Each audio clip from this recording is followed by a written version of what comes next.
But soft! What light through yonder window breaks? It is the east, and Juliet is the sun. Arise, fair sun, and kill the envious moon, who is already sick and pale with grief, that thou her maid art far more fair than she. Be not her maid, since she is envious.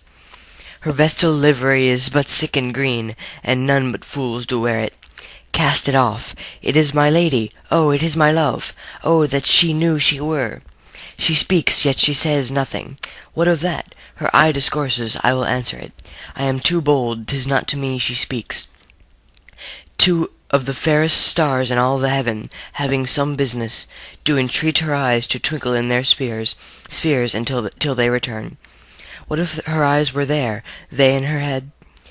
The brightness of her cheek would shame those stars, as daylight doth a lamp. Her eyes in heaven would through the airy region stream, so bright that birds would sing and think it were not night. See how she leans her cheek upon that hand. Oh, that I were a glove upon that hand, that I might touch that cheek. Ay me. She speaks. Oh, speak again, bright angel, for thou art as glorious to this night, being o'er my head, as is a winged messenger of heaven, unto the white upturned wondering eyes of mortals that fall back to gaze on him when he bestrides the lazy puffing clouds, and sails upon the bosom of the air. O Romeo, Romeo, wherefore art thou, Romeo? Deny thy father, and refuse thy name. Or if thou wilt not, be but sworn my love, and I'll no longer be a Capulet. Shall I hear more, or shall I speak at this? 'Tis but thy name that is my enemy. Thou art thyself, thou not a Montague. What's Montague? It is nor hand nor foot, nor arm nor face, nor any other part belonging to a man. O be some other name. What's in a name? That which we call a rose, by any other name would smell as sweet. So Romeo would, were he not Romeo called. Retain that dear perfection which he owes. Without that tire, Romeo, doff thy name, and for thy name, which is no part of thee, take all myself. I take thee at thy word. Call me but love, and I'll be new baptized. Henceforth I never will be Romeo. What man art thou that thus discreet in night thou stumblest on my counsel? By a name I know not how to tell thee who I am. My name, dear saint, is hateful to myself, because it is an enemy to thee. Had I it written, I would tear the word. My ears have not yet drunk 100 words of thy tongue's uttering, yet I know the sound. Art thou not Romeo and a Montague? Neither, fair maid, if either thee dislike. How canst thou hither tell me, and wherefore? The orchard walls are high and hard to climb, and the place death, considering who thou art, if any of my kinsmen find thee here. With love's light wings did I o'erperch these walls, for stony limits cannot hold love out, and what love can do, that dares love attempt. Therefore thy kinsmen are no stop to me. If they do see thee, they will murder thee. Alack, there lies more peril in thine eye than 20 of their swords. Look thou but sweet, and I am proof against their enmity. I would not for the world I see thee here. I have nights to cook, to hide me from their eyes, and but thou love me, let them find me here. My life were better ended by their hate, than death prorogued, wanting of thy love.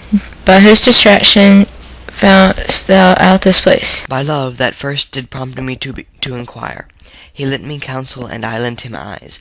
I am no pilot, yet wert thou as far as that vast shore washed with the farthest sea, I should adventure for such merchandise. Thou know'st the mask of night is on my face, else would a maiden blush bepaint my cheek for that which thou hast heard me speak tonight. Fain would I dwell in form, fain deny what have I spoke, but farewell compliment. Dost thou love me? I know thou wilt say aye, and I will take thee word. Yet if thou swearest, thou may prove false. At lovers' perjuries thy sage Jove laughs. O gentle Romeo, if thou dost love, pronounce it fearfully. Or if thou think'st I am too quickly won, I'll frown and be perverse, and say thee nay. So thou wilt woo, but else not for the world. In truth, fair Montague, I am too fond. And therefore thou mayst think my behaviour light, but trust me, gentleman, I'll prove more true than thou have more cunning to be strange. I should have been more strange, I must confess, but that thou overheard ere I was ware. My true love passion, therefore pardon me, and not impute this yielding to light love, which the dark night hath so discovered. What shall I swear by? O swear not by the moon, the inconsistent moon, that monthly changes in her circle orb, lest that thy love prove likewise variable. Do not swear at all, which is the god of my idolatry, and I'll believe thee. if my heart's dear love. Well, do not swear, although I joy in thee. I have no joy of this contract tonight. It is too rash, too unadvised, too sudden, too like the lighting which does cease to be ere one can say it lightens. Sweet good night. This bud of love by summer's ripening breath may prove a beauteous flower when we next meet. Good night, a sweet repose and rest. Come to thy heart as thou within my breast. Oh, wilt thou leave me so unsatisfied? What satisfaction can thou have tonight?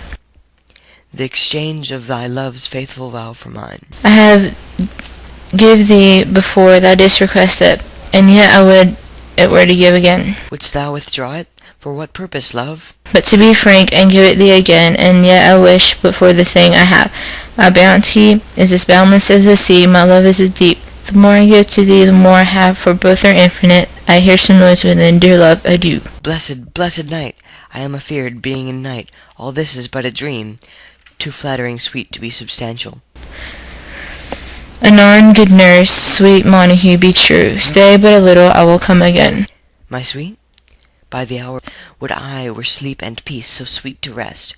Hence will I to my ghostly friar's close cell his help to crave and my dear hap to tell. Sweet flower place.